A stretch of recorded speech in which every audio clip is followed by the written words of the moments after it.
This week's episode of the Slash Filmcast is brought to you by Bonnaroo.co.uk, the State Department of Fashion Corrections, where you can currently buy movie and TV tribute tees for The Dirty Dozen, The Wire, Vanishing Point, and The Shield in sizes up to 5XL.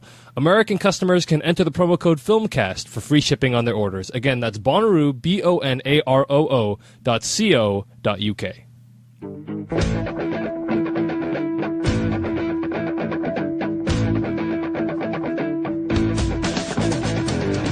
Hello, everyone, and welcome to the Slash Filmcast, the official podcast of SlashFilm.com. My name is David Chen, and with me are Devindra Hardwar and Adam Quigley. Joining us in a little bit, in the middle of our podcast, is going to be Adam Kempenaar from the Film Spotting podcast.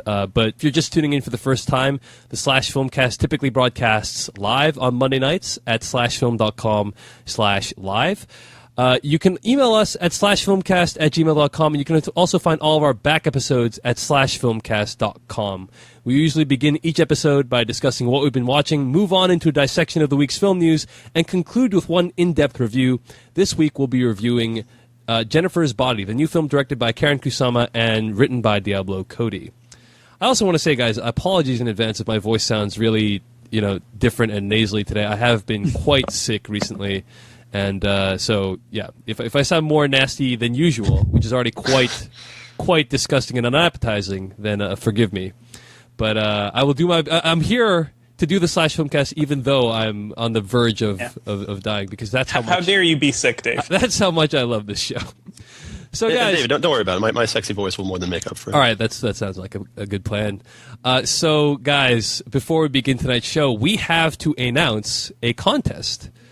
Titan Books at titanbooks.com are obviously, first of all, very cool, and they have furnished us with 5 copies each of 2 of Kevin Smith's books, the New York Times bestseller My Boring Ass Life, and his new book, Shooting the Shit with Kevin Smith, or shooting the SH''T with Kevin Smith. I think the asterisk, I should say. Okay. The asterisk is in there for marketability purposes, I'm sure, so that they can actually show up on the New York Times bestseller thing if this book takes off. So we're giving away 5 copies of each of these books. So there'll be 5 sets. So 5 people will receive both books. And before we go into the contest rules, I just want to actually give a little plug for this book. Now, Shooting the Shit with Kevin Smith is essentially what they did was people listen to Smodcast, which is Kevin Smith's podcast, and it is a great podcast. You guys have all listened to it, right? Yeah. Yes. Kevin Smith, of course, a friend of the show, and he's been on our show numerous times. So if you want to hear his episodes, check our back episodes at slashfilmcast.com. But, so Smodcast, hugely entertaining show, and it's just Kevin Smith talking, with his friend and producer Scott Mosier about a random assortment of topics with very little organization. So it violates many of my podcasting quote-unquote rules in the guide that I wrote up, but it is still hilarious. It's still wildly popular. And Shooting the Shit with Kevin Smith, I thought it would be some kind of sort of variation on this podcast, but no, literally what Shooting the Shit is, according to the review draft I have of the book, is a transcription of the podcast. That is all that it is. So at first I was like, oh man, this is That's sort of brilliant though, because there's a lot of good stories on that show that I'm sure not many people are ever going to hear. That's exactly right, Devindra. At first I was like, oh well, this is kind of a waste of money. Why would I ever want to buy this book? But then as I read it, I first of all, it's brilliant. Mm-hmm. Like it's great, like bathroom reading. I would recommend it for because he's hilarious. While you're shooting the shit. Exactly correct. But the thing is, like, that's how brilliant Kevin Smith is. A lot of people aren't crazy about his films. Right. But say what you will about, movies like Dogma and Clerks 2, the man is a funny person. He's as funny as any comedian I know. And that's how brilliant Kevin Smith is like his random musings transcribed into a book format is like just as good as any like comedian's. Yeah, just as good as any comedian's book that they've actually worked hard at. So it does make for quite a good read, and it is good, like you said, Devindra, to have it like a sort of a written record of these horrible atrocities that Kevin Smith's talking about. I actually really miss the days he used to write some like good essays for his website back in the day. I think when they were shooting, where were they shooting? They were shooting some film. It was for Jay and Silent Bob. and they were like detailing the stuff about that. And then he has just like these hilarious posts. Like there's one about Reese Witherspoon, which he nicknamed her Greasy Reese or something. It's hilarious. Yeah. It's just hilarious. Like detailing like stories about her and her professional like conduct. Yes. Which most people in Hollywood don't talk about. Yeah. So and there's certainly plenty of stories about that, like how he almost deserted Alanis Morissette when she was about to get mugged. And similar stories. One thing to point out is that you should not read this book if you are easily offended, but if you're easily offended, why are you listening to this podcast? Yeah. So, all right, rules for this show, the contest, I should say. First of all, if you want to enter this contest, email /filmcast@gmail.com, and in the subject line, put Kevin Smith Contest. You must put Kevin Smith Contest, or else I will not know how to sort them, and it'll be a nightmare for the email. So email /filmcast@gmail.com and put Kevin Smith Contest. In the email, make sure you include your mailing address, and international addresses are okay. So if you come from Cambodia, if you come from Djibouti, wherever you come from, you can enter this contest. What you want to do is write about your favorite movie experience with a friend, because Kevin Smith and Scott Mosier are friends, so we thought a good idea to write about your movie experience with a friend. All emails will become property of /film.com, so we reserve the right to reproduce and to read your email on the air and on the site, so keep that in mind. And you must obey all these rules, or else you'll be immediately disqualified. So again, write about your favorite movie experience with a friend, /filmcast@gmail.com, put Kevin Smith Contest in the subject line. We're going to pick out our favorite 5 with some mix of randomization and also, choosing like the best stories. And the contest will close on Sunday, October 4th at 11:59 a.m. Eastern Standard Time. Our podcast will happen the next day. We'll announce the winners then. So you have until Sunday, October 4th, 11:59. I'm sorry, did I say p.m. or a.m.? 11:59 p.m. Eastern Standard Time on October 4th, Sunday, to email us your entries for this contest. All right, guys. So that is the contest, and we're really grateful for Titan Books for furnishing us those books. Again, we'll be giving away 5 copies of both of Kevin Smith's books. So that brings us to the end of the introduction and to our What We've Been Watching segment. But before we begin that, we have to introduce someone very special. Joining us tonight is the co-host of Film Spotting, one of the most popular movie podcasts on the internet and in the United States. Adam Kempenaar, thanks so much for joining us this evening on the /Filmcast. Thanks for having me back on. It's great to be here. So we actually didn't get through the What We've Been Watching segment as much as we'd hoped by the time you came back, so we actually are getting into it right now. One other thing I wanted to bring up is that because we have 2 Adams on the show, I may be referring to the 2 Adams by different names than just Adam, like I'll say Adam Kempenaar or some other variation, like Adam K or something like that. So Or Cool Adam. Or cool Adam. We'll know who that refers to. For our slower listeners out there. Yeah, exactly. Who get confused as to what's going on. Yeah, exactly. So just so you guys keep that in mind. And if I refer to Adam Kempenaar as Kempenaar, that's not me being rude. That's just for simplicity's sake. So let's get right into the show. What we've been watching this week. This week, I just wanted to say I saw a special screening of Jurassic Park at the Coolidge Corner Theater. It was a midnight showing. Ooh. And this is Coolidge Corner Theater in Boston. I really shouldn't have gone because I felt like complete crap because I was really sick that night. But it was quite an experience. I recorded an audio boo about this on my Twitter account, and the unfortunate thing is that it was Hempfest in Boston that day. So a lot of people were both high and drunk in the audience, and they were laughing at very inappropriate moments. Like so there's some moments we've all been in a theater where like everyone's like really into the movie. They're all like jazzed up to be there. They're like cheering at the appropriate moments. They're saying boo at the appropriate moments. This was kind of like that because they were laughing at some appropriate moments, and they were like, you could tell they were scared at certain moments, but they were also laughing at wildly inappropriate moments, like this when the Velociraptor is first emerging out of its egg. That's a really kind of cool scene. And for some reason, wildly uproarious laughter throughout the back of the theater during that entire scene. I think they just thought the sight of this tiny animatronic creature emerging from its shell was, for some reason, the most funny thing they saw. So it was a mixed bag in terms of the audience, but I will say that it's quite an experience to see Jurassic Park on a big screen. And they were using a film print. They weren't doing some DVD projection or anything. So where'd they dust that thing off? Yeah, I don't know. They somehow located a film print and were able to see it. So it was mostly worth it, although the audience was kind of weird. And I was able to meet /Filmcast listener James at the theater as well, so that was very cool. Adam Kempenaar, you seen Jurassic Park recently by any chance? I have not seen it recently. No, probably not since it came out originally in the theater. Well, if you have a chance, I would highly recommend that you catch it again. Were you a fan of this film back when it came out? Yeah, I remember being pretty blown away by it at the time when it came out, and the realism of the actors there mingling with the dinosaurs was definitely very cool. It's a movie I have not seen since I saw it then. I don't tend to rewatch a lot of movies because there are so many movies I still want to see and need to see, but yeah, it's one I liked at the time. Right. Well, then you're the opposite of me, Adam, because I have so many movies I need to see, but I tend to ignore them and rewatch old movies I like, much to the chagrin of my co-hosts. But yes, if you have a chance to check it out again, I think it does hold up, and it's certainly a favorite of ours in the Slash Filmcast.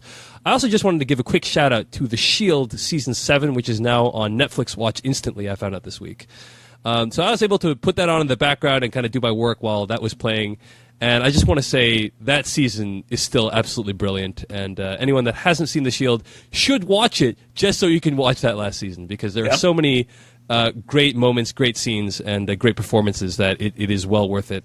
Adam Kempenaar, any thoughts on The Shield? Have you heard about it or seen any of it?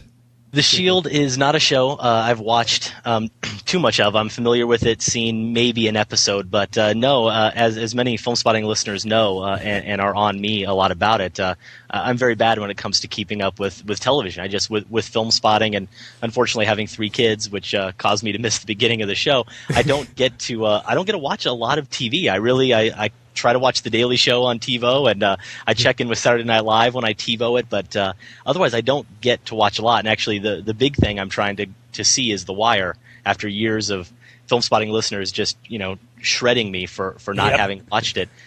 Actually, a Film Spotting listener bought me the entire series just so I would watch it. Wow. Very generous gift. And I got through the entire first season in about 4 days because, of course, it's that good. It is as brilliant as everyone says it is. And I started season 2, got 1 episode in, really liked it, but needed to take a break, and I haven't gotten back to it. So anyway, I wanted to put a plug in for The Wire, but to answer your question, no, I have not seen The Shield. Well, do not compare The Shield to The Wire. That's something that a lot of people. Wars have been fought over this. Wars have been fought on the Slash Filmcast about this very issue. Yeah, we might have mentioned The Wire once or twice. Yeah, Okay. just so you know, Adam Kempenaar, we actually recorded a 3.5-hour long podcast dissecting The Wire. So Can't wait to check it out once I get through.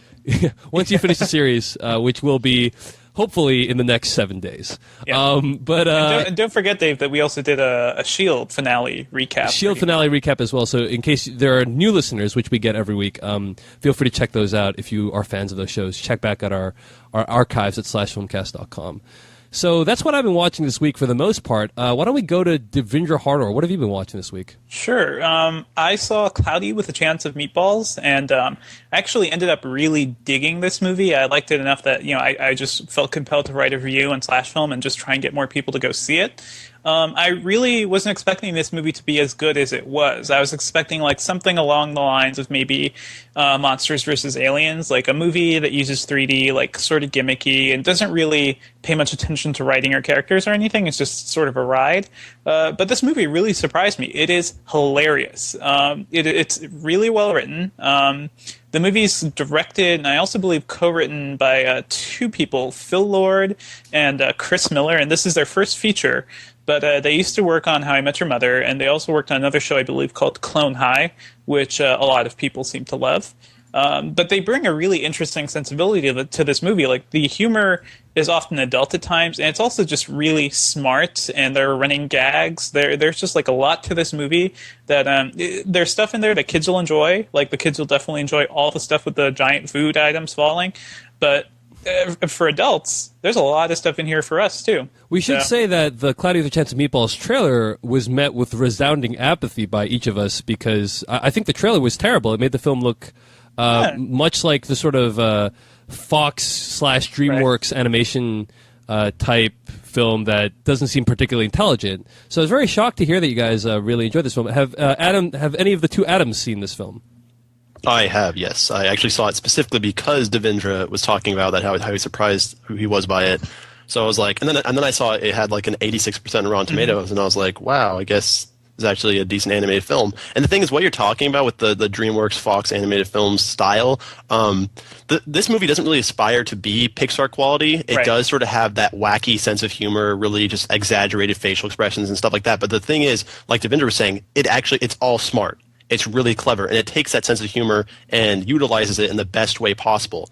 I completely agree with everything Devindra said. I was surprised. This is probably one of my favorite movies of the year, to be honest. It really is that funny. It's nonstop as well. And what Devindra was mentioning with the recurring gags, this film does that incredibly well. It has a very similar sense of humor as How I Met Your Mother, and I'd also say maybe mixing a little SpongeBob with that, if you like those, for the undertones of adult humor. This definitely has that. And it's really interesting, actually, how they take the recurring jokes and then pretty much every single one has a payoff at the end. Yep. They find a way to make it factor into the story. And yeah, just really, really all around really well done film. And also, like, the second half has some really cool action set pieces. It definitely it's funny too, because not only is it really just well done in terms of an action style sense, like you totally get invested in it. How thrilling it is, but it's also a parody of disaster films. They pretty much find every possible scenario that you've seen in a disaster film and recreate it with food. Yeah, I really wasn't expecting that at all. But it works. Me neither. It works incredibly well. It's really funny. Definitely go see it. The cast was amazing. Like Bill Hader, really good voice work. Yeah. The main character especially is probably one of the most appealing animated character leads in a film that I've seen. It's really strange too, because this is sort of like Bill Hader. I think this is like his most lead role in a film that I can remember, but it's animated, so nobody will know what he looks like. And it's a shame, because I love this guy. He's hilarious, and he's great in this movie. But there's also there's Bruce Campbell as the evil mayor. There's Mr. T as the town cop, and he's hilarious. And Neil Patrick Harris as Monkey. Oh man, so I'm really sad I missed my screening now. But yes, I want to mention one more thing about the lead character. This is someone that seriously all geeks will appreciate so much, because this movie was clearly made by geeks for geeks. Yep. And you'll fall in love with him. I think, and I think some audience members may not be as into that style of humor, but if you get on board with it within the first 10 minutes, you are going to love the film. Very cool.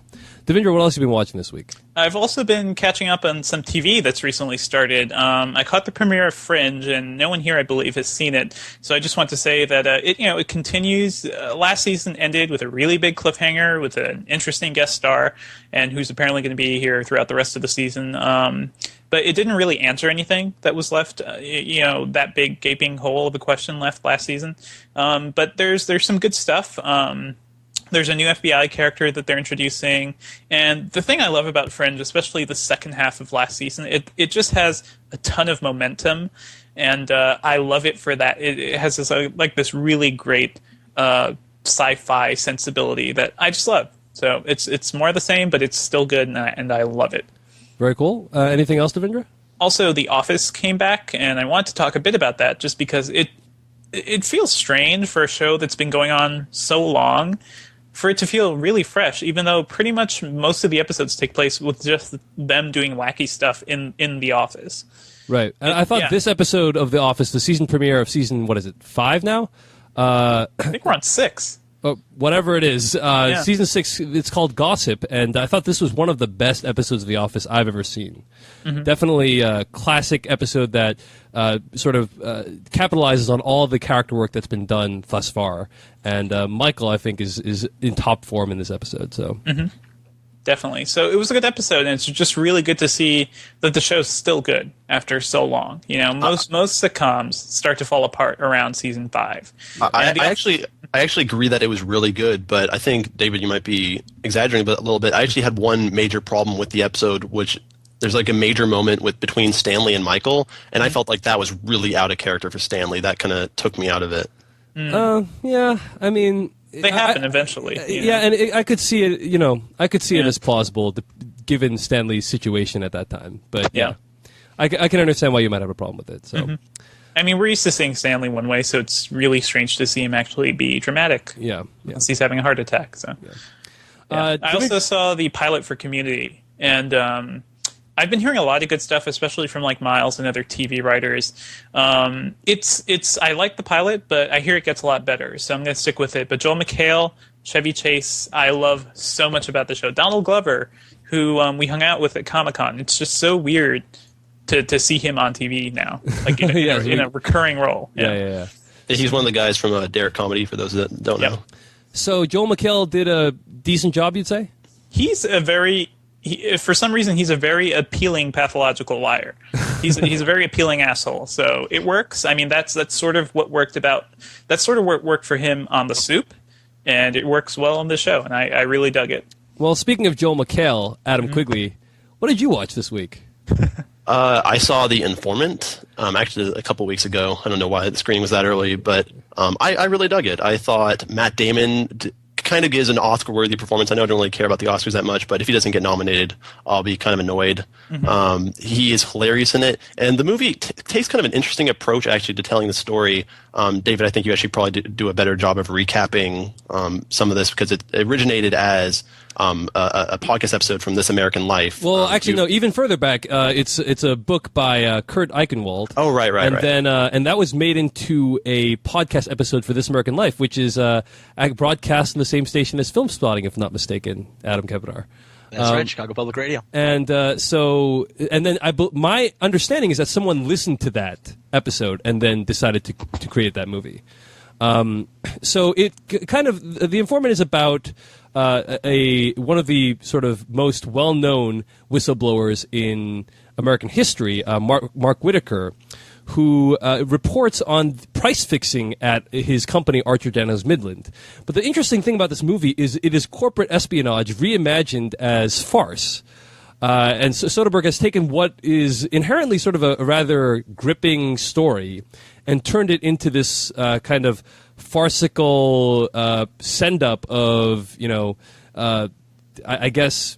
I don't really know how to describe it, because it takes place in the early 90s, but the film style itself seems like it's from the 60s or 70s, and it kind of plays it all for laughs. Adam Kepinar, you reviewed this film on Film Spotting this week. What did you have to say about it? Yeah, we did just discuss it, and Maddie and I were kind of in the same boat on it. I mean, we thought it was kind of hit or miss, and for me, I'll say it was more hit than miss. I think mainly because I too really liked Matt Damon's performance. Thought he was very funny.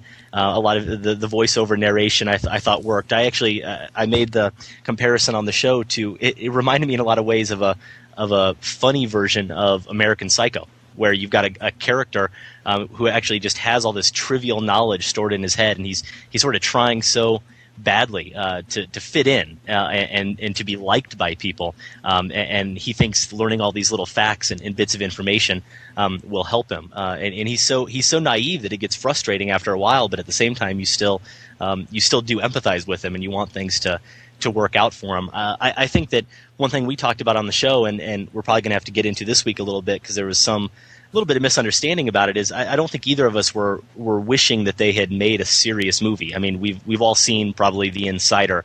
We didn't necessarily need another really intense, gripping whistleblower movie like that. I guess by the end, I thought the last 30 minutes or so, where things started to unravel, and it's just a bunch of he said, and meetings with lawyers, I sort of felt like it sort of became tedious after a while, and that the comedy didn't completely pay off. And for me, by the end, it was more amusing than anything else. And maybe I just had bigger expectations for it, but it wasn't funny enough to really put it up there with one of Soderbergh's best, or one of the best films of the year. But I definitely think it's worth seeing for Damon's performance and for what they do try to do with the farce, with the comedy. Right. Adam, quickly, I know you were a big fan of this film. Any other thoughts before I say what I thought about it? Yeah, I won't say it's like an amazing film. I walked out of it thinking like, oh, it was a good small movie. But you're talking about the ending. I actually really liked how the movie starts off, and the one thing you get to experience with Matt Damon is you have a little insight in his stream of conscious. Like you experience these little just random tangents he has in his head. But as the film progresses, you realize that that's not a really authentic view of who this person is. And he's sort of an unreliable narrator in that way. And then later on, you start to realize that this guy is kind of crazy. You don't really know what he's thinking. And it kind of that I think reveals the absurdity of the situation. And it also makes sense to why Steven Soderbergh played it as a comedy. And I think it really works in that way. So for me, that final half hour was actually really interesting, just to see how our perception of Matt Damon's character kind of changes. I think you're definitely right about that. I mean, there is a nice layer, an interesting layer that's added there. I think for me, just kind of from a plot standpoint, you kind of need a character to have some, motivation or some goal, what they're acting in the interest of. And I just felt like in the last 20 or 30 minutes, it becomes, a lot of conversations about previous actions. There isn't really, you don't know what it is he's really after. That's actually what I mean. That's what I found so interesting is that, because I remember after seeing the film, David recommended I check out the actual podcast episode from This American Life, and it was really interesting to me to see that I didn't understand what he was, the actual person was after. Like, what was his motive? Right. Why was he making these decisions? And that, I feel like the film shows that none of his actions make any sense. And at the time, you think they kind of do. You almost see, you feel like he's making stupid decisions, but you kind of feel like you have an understanding for what he's trying to accomplish. By the end of the film, you're just like, what is wrong with this person? And you actually, the way the film reveals that, I thought was really interesting, especially when you get a little insight into his thought process, and then he just like runs out. He doesn't know what else to say. And then he realizes that he doesn't even know what he's doing.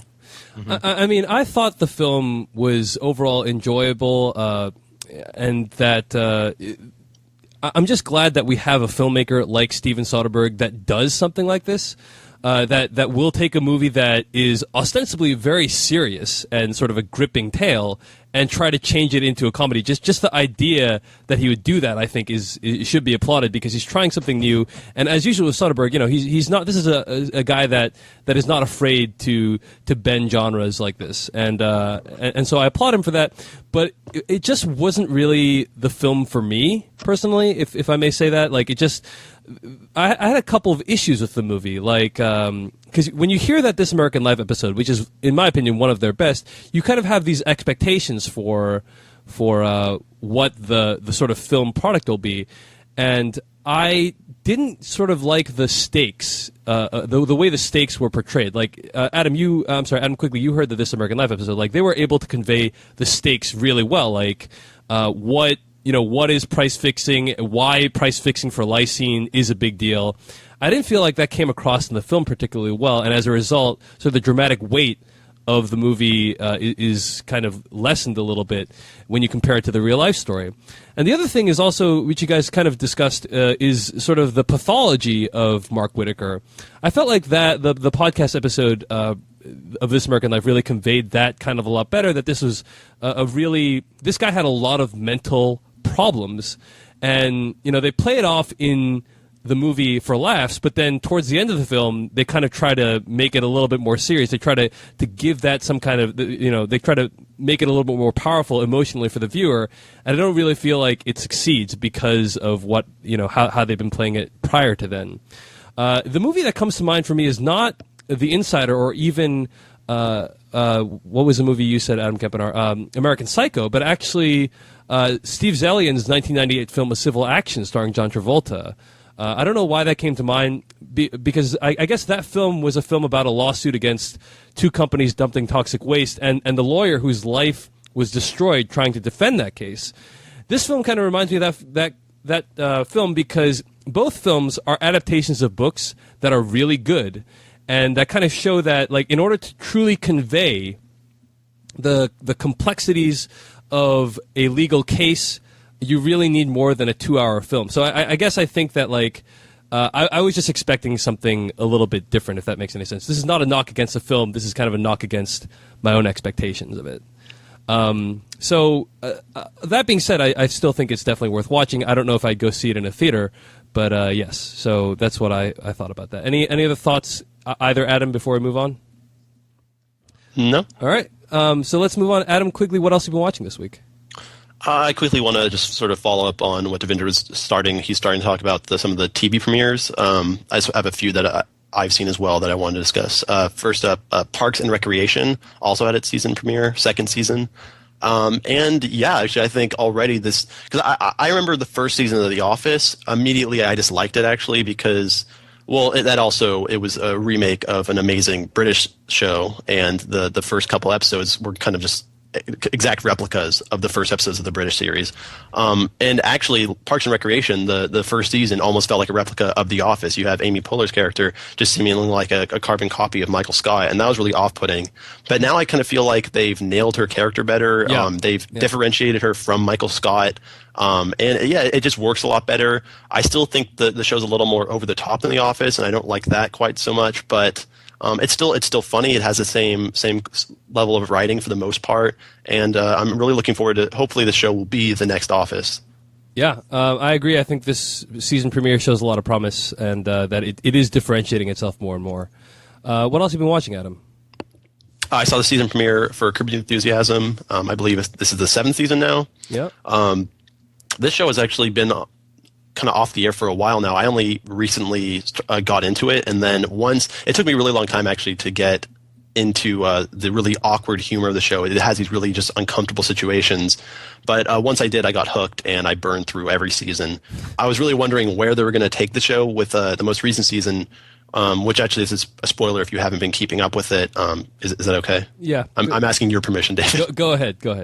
Okay, well, the most recent season ended with him no longer being with Cheryl, who had been his wife and a main character on the show, and ending up with a character, I believe her name's Loretta, played by Vivica A. Fox. And it's just like a really just sort of wacky but also amusing way to end the show.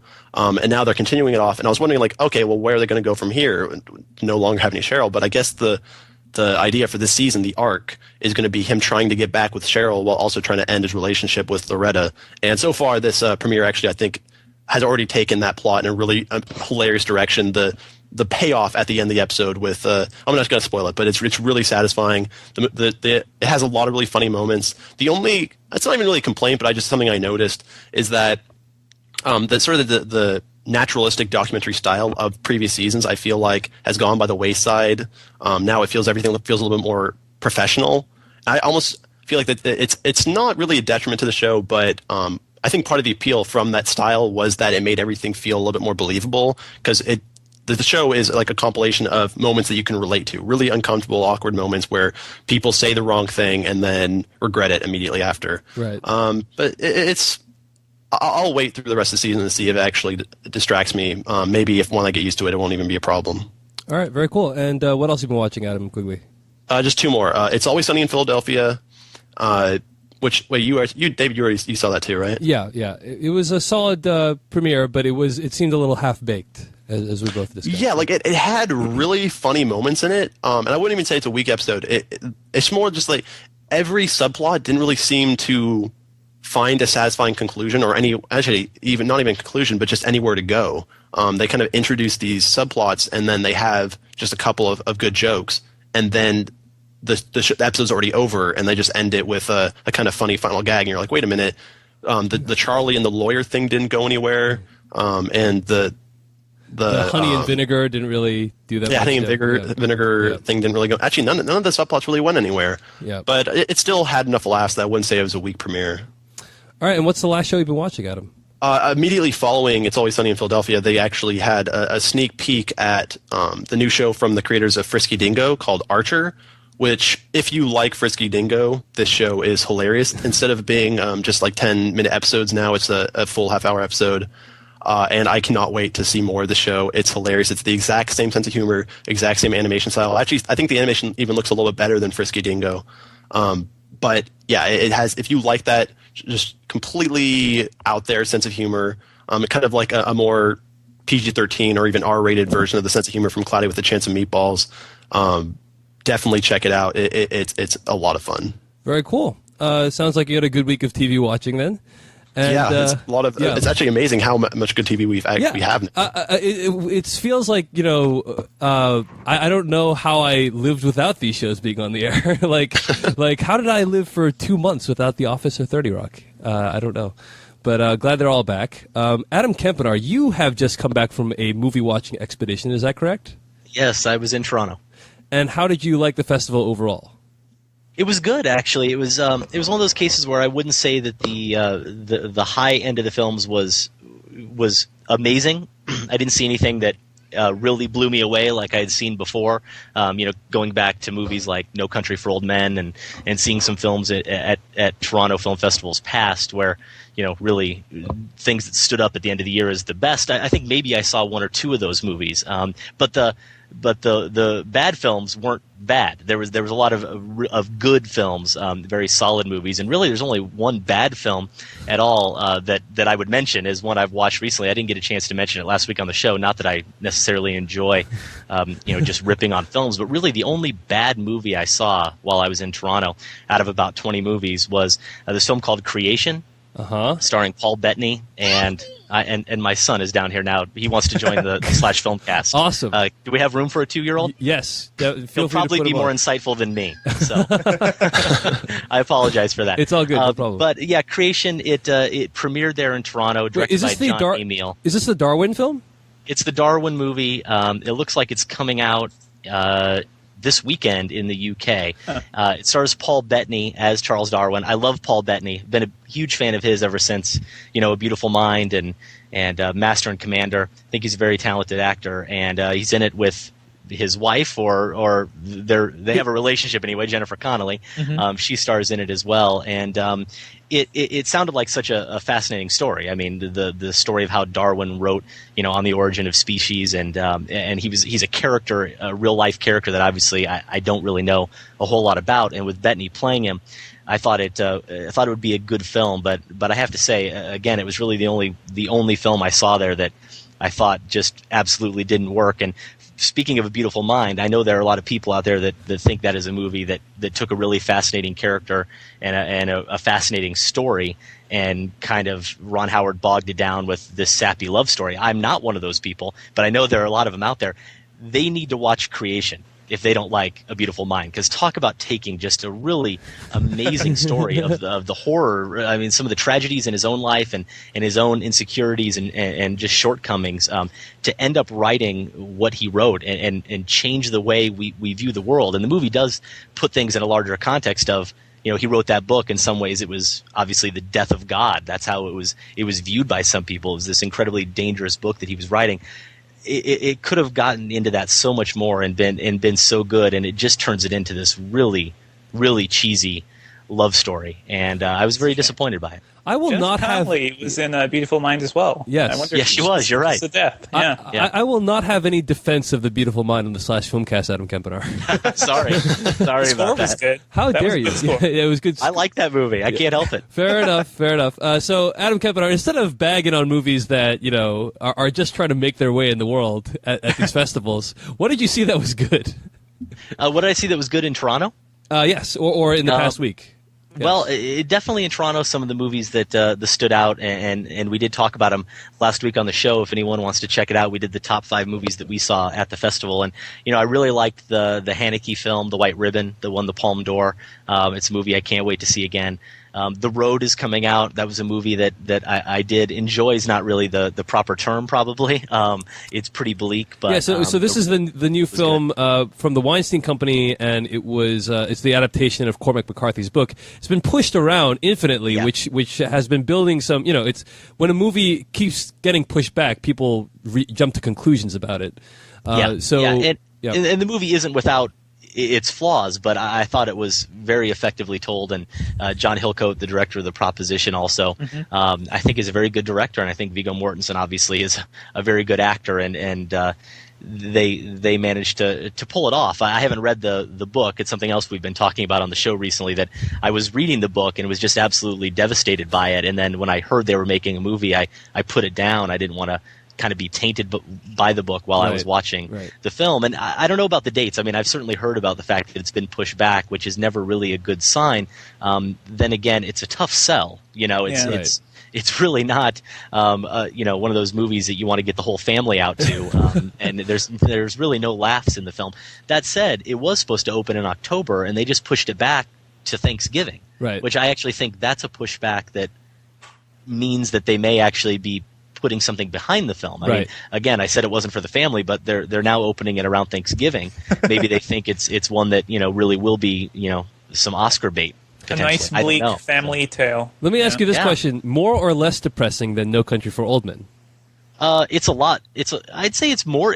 Wow, that's a tough question. I mean, No Country for Old Men's so much fun. Yeah. Right. While being still, pretty bleak by the end of the movie, I would say that I still have a lot more fun watching that film. Actually, but it's an interesting comparison because despite the humor, the black comedy in No Country for Old Men, it really does end probably on a less upbeat, less hopeful tone on note than The Road does. Really? So yeah, they managed to find some hope in there in The Road. So that's one to definitely keep an eye out for. I do want to mention another movie that I was really impressed by, and maybe we can talk about it a little bit when we get into Jennifer's Body. But have you guys heard about this Australian horror film called The Loved Ones?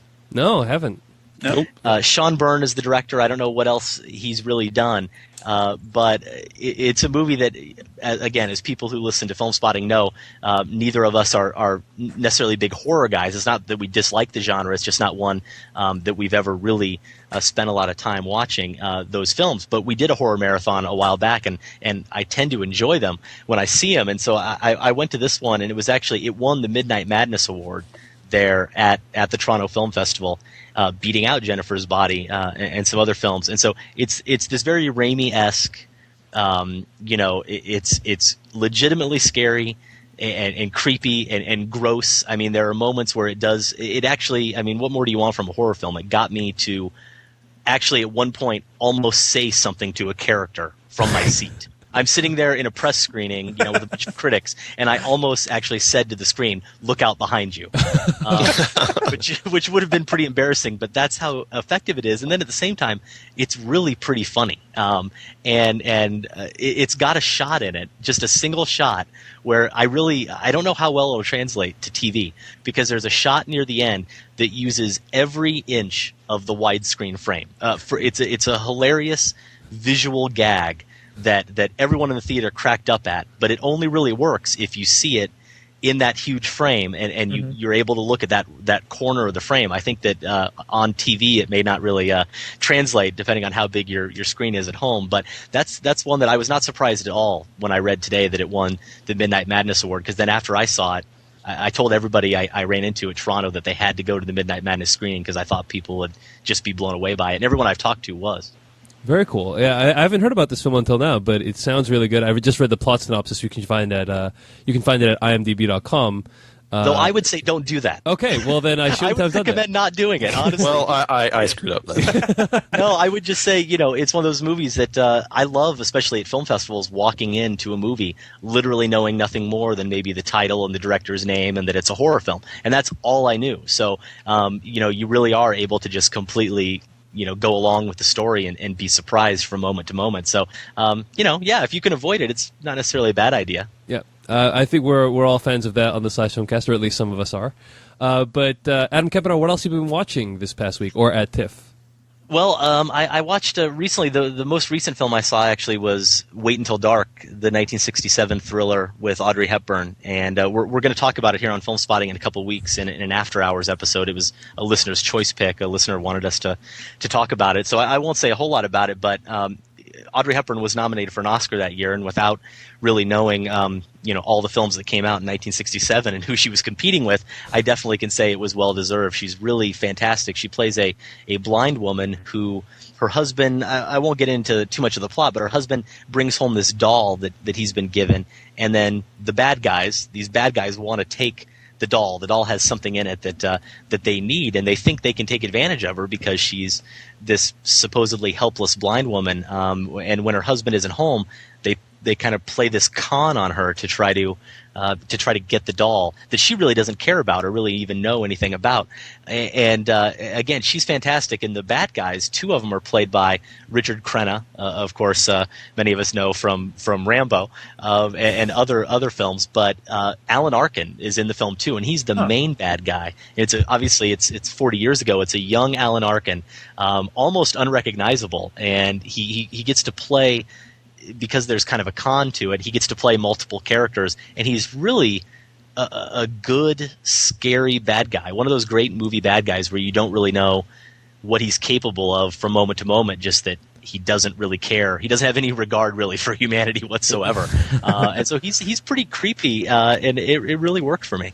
All right, so Wait Until Dark is something that you'd recommend people add to their Netflix queues then? Netflix, yeah, absolutely. You can get it on Netflix, which is where I watched it. And the only other one really recently I've seen was a documentary that you can't see right now, but I think it's playing in select cities. It's hitting certain cities anyway. I know Chicago is going to be showing it here pretty soon at the Gene Siskel Film Center. Is a documentary called For the Love of Movies, and it's a documentary about the history of American film criticism, directed by Gerald Perry, who is a film writer and critic for the Boston Phoenix, longtime writer there. And it's interesting because it's a movie, obviously the subject matter is such that I'm tempted to say it's really only for film geeks and be specifically a subset of film geeks who really care about film criticism.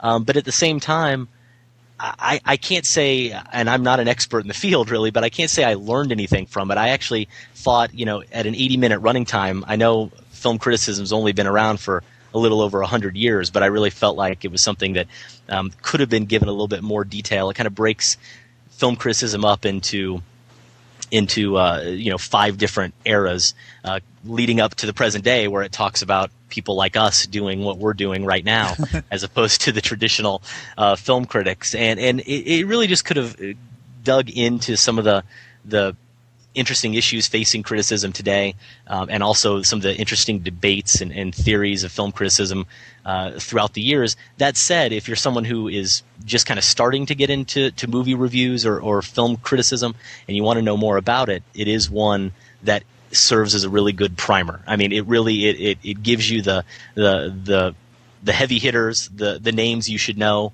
If you're not familiar with them, people like Andrew Sarris and Pauline Kael, gives you kind of the history of them and some of the other big critics throughout history. So, again, it's one of those that I would say is really, if you're just kind of starting to get into it, it'd be really good.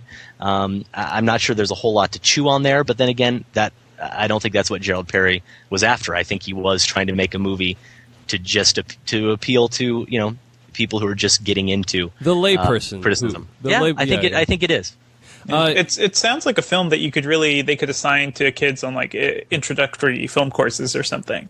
Yeah, you're dead on, because the movie actually breaks up the periods that it focuses on with little questions, like a title card will come up and it says, like, what's the first movie that scared you, or something like that.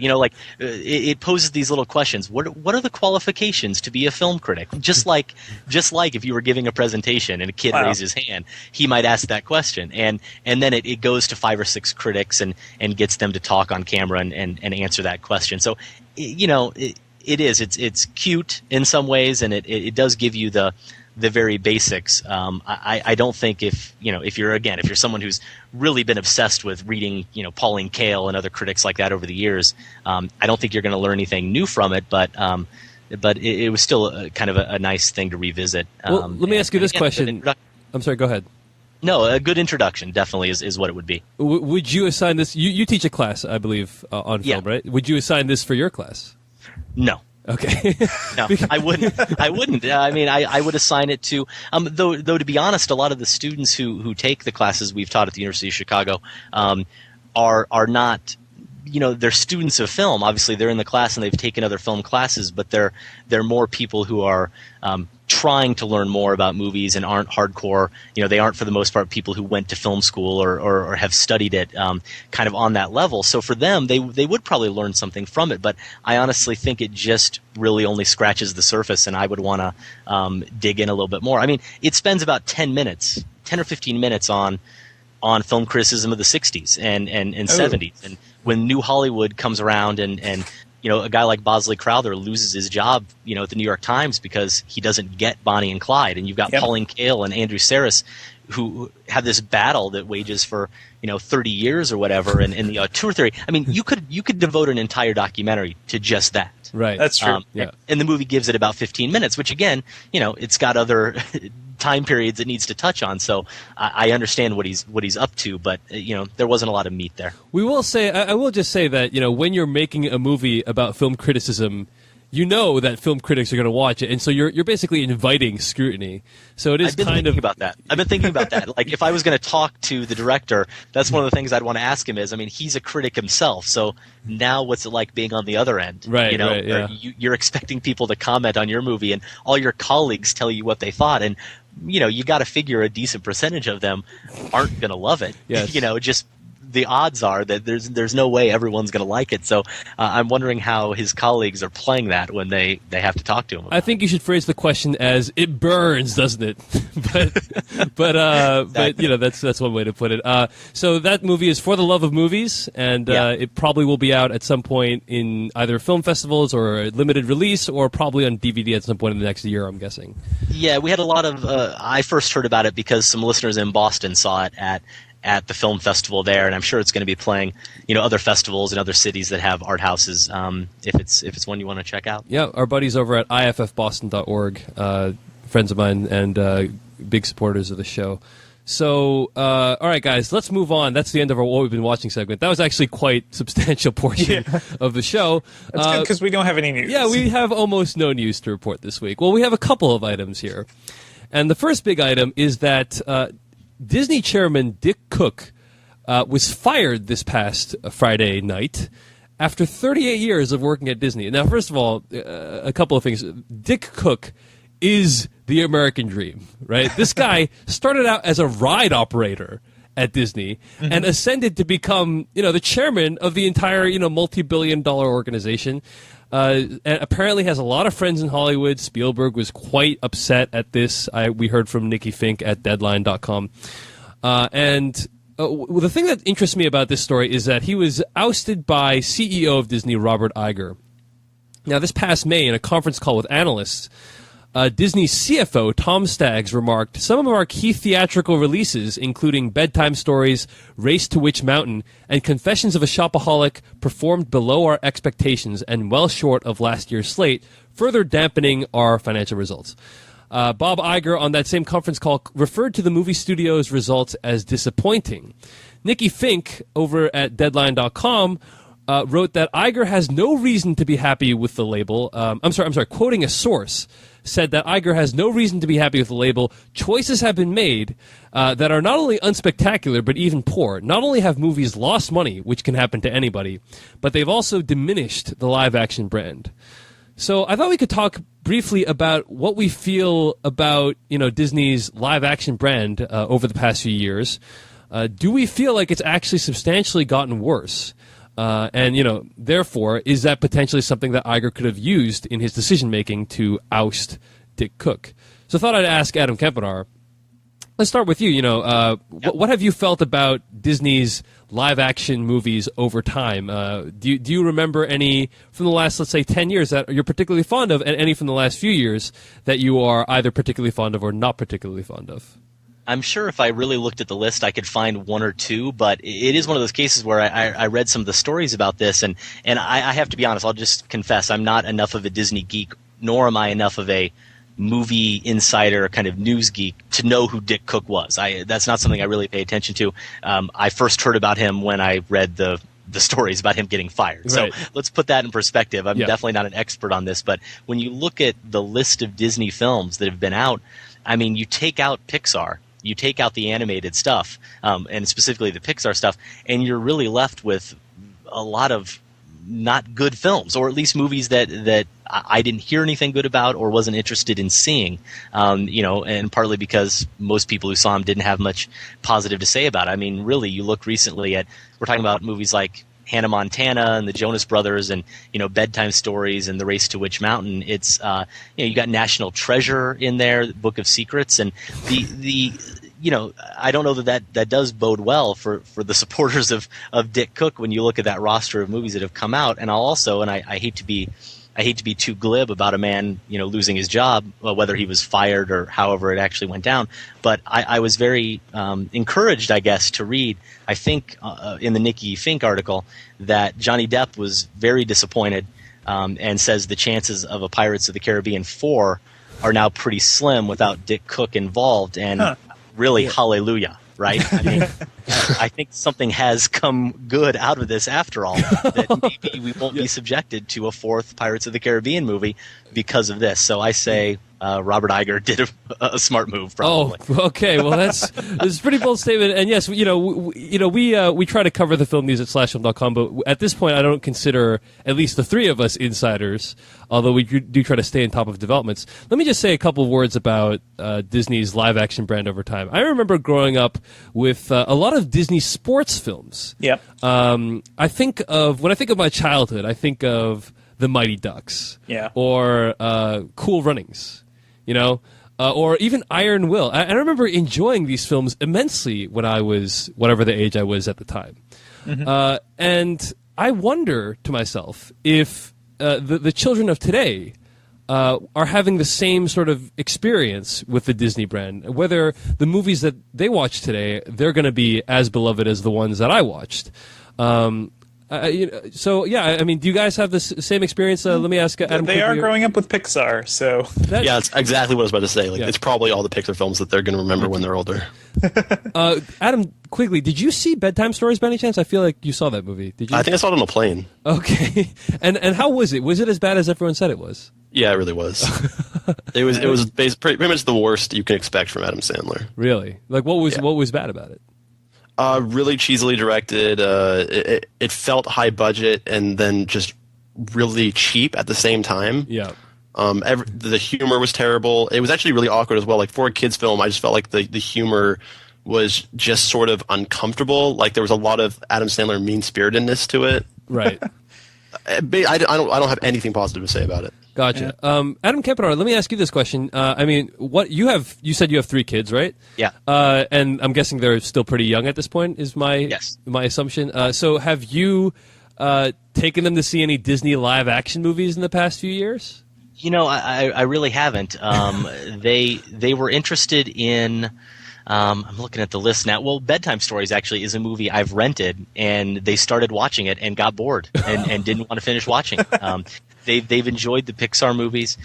They do want me to take them, not a Disney movie, but they're very excited about Cloudy with a Chance of Meatballs. Oh, yes. So now I have an incentive to go see it with them. I have been planning to take them. I thought I was just taking one for the team and being a good dad, but now apparently it's one of the best movies of the year, and I have to see it. So there you go. You heard it on the /Filmcast. That's right. It does encourage me, but really no. Live action wise, I mean, I have a 7-year-old and a 5-year-old, the two that I mainly go to the movies with, and there really isn't anything on the list that I remember them even saying to me, I want to go see that movie. Take me to go see it. It really is the Pixar stuff that stands out. And I mean, again, just looking here on Wikipedia at the films, you can go back to 2004 and Miracle. That's a sports movie. Yeah, that was pretty good. It was actually pretty good. That's the one movie going back about 40 films that's non-Pixar that I can really say they did a pretty decent job on. Right. Otherwise, it really is pretty depressing. There was Enchanted a couple years ago, which was that's also right. Enchanted another. Wasn't bad. Yeah. And my really kids cute. enjoyed Enchanted. Mm-hmm. I have And a daughter I who's mean, into princesses, so Yeah, totally. Like that is a perfect movie for that, and also just like anyone can enjoy that movie. It's just so wacky. But Pirates was sort of their big thing this decade, and that's pretty much it. Yeah, and we all saw how that worked out. Yeah. But again, I'm looking at this list and I'm sort of awash. Hocus Pocus. These are classics. Again, wait, are you being serious or not, Devindra? Yeah, I love that movie, but also I was a kid then too. So I'm kind of awash with a wave of nostalgia. Like when I look over this list of their older films, and I like the Disney of today seems almost unrecognizable. I look at these films: White Fang, The Rocketeer, Honey, I Shrunk and Blew Up the Kids. even Flight of the Navigator. Yeah, Flight of the Navigator. And again, like for every Honey, I Shrunk the Kid, there's a blank check. But at the same time, like there are still a ton of movies that I look at this list and I'm like, man, I saw almost each of these in the theater, and I really enjoyed them. I don't know if they hold up because I don't even know if they're on DVD. I don't even know if I could check. But I will say that all of us have definitely experienced, in subtle or very obvious ways, the diminishment of the Disney live-action brand. And so, to some degree, this decision seems like it's understandable. It's not just the live-action. Even the animated stuff, like aside from Pixar, Disney has not made good animated films for a long time, and that's why I'm sort of excited to see the new movie, The Princess and the Frog, just because it's sort of like a return to their old school animation, maybe better animated features, because their current batch, at least from this decade, have not been good at all. And yet, even that movie still has fart jokes and jokes about big butts. Yeah, but that's like 90s Disney animated features, which you can live with, because it's at least, I don't know. It's at least what? Wow, you're going to defend big butt jokes and fart jokes? Hey man, I like The Lion King, okay? And Aladdin, and those featured fart jokes and whatnot prominently. Lilo and Stitch was this decade too. Also a really cute movie. Yeah. Lilo and Stitch is awesome. Yeah. All right, guys. Well, let's move on to the next bit of film news. Roger Avery is returning to Silent Hill. Apparently, Roger Avery is reteaming with producer Samuel Hadida to rebuild Silent Hill as a sequel to the film, which Christopher Gans directed. And I thought I'd ask you guys, thoughts on the Silent Hill movie. This is obviously based on the hit video game. And the movie was released in 2006, starring Radha Mitchell as Rose de Silva. What did you guys think of this film? I think Adam Quigley and Devindra Hardwar have seen it, right? What did you guys think? And do you want to see a sequel to it written by Roger Avery? It's weird because I think Christoph Gans directed a really stylish, probably one of the most stylish video game adaptations ever. It's a gorgeous looking movie that conveys the mood of the game and everything. Yeah, quite the atmosphere is really, really strong. Yes, and some of the the monster work and all the effects, good stuff. But the script was terrible. The movie, much of the dialogue was badly written. It was just badly structured. The characters were not interesting at all. Yeah, it just seems really strange that Roger Avery is going back to it. The plot was not every aspect of the script. The script was the reason I think the movie failed, because direction was fantastic. Christoph Gans is the man. And it's strange because after that movie, he just kind of fell off the radar for a bit. He probably just. It's a shame because I love the guy. Crying Freeman, that is a cheesy action movie, but it is fun, and it features Mark Dacascos being a cool badass assassin. Brotherhood of the Wolf, that is one of the most beautiful films I've ever seen. It's a shame that he's not doing more stuff. I don't think I'd want to see him do another Silent Hill movie. I'm not sure why Roger Avery is trying to do one. Maybe he just needs to make some money.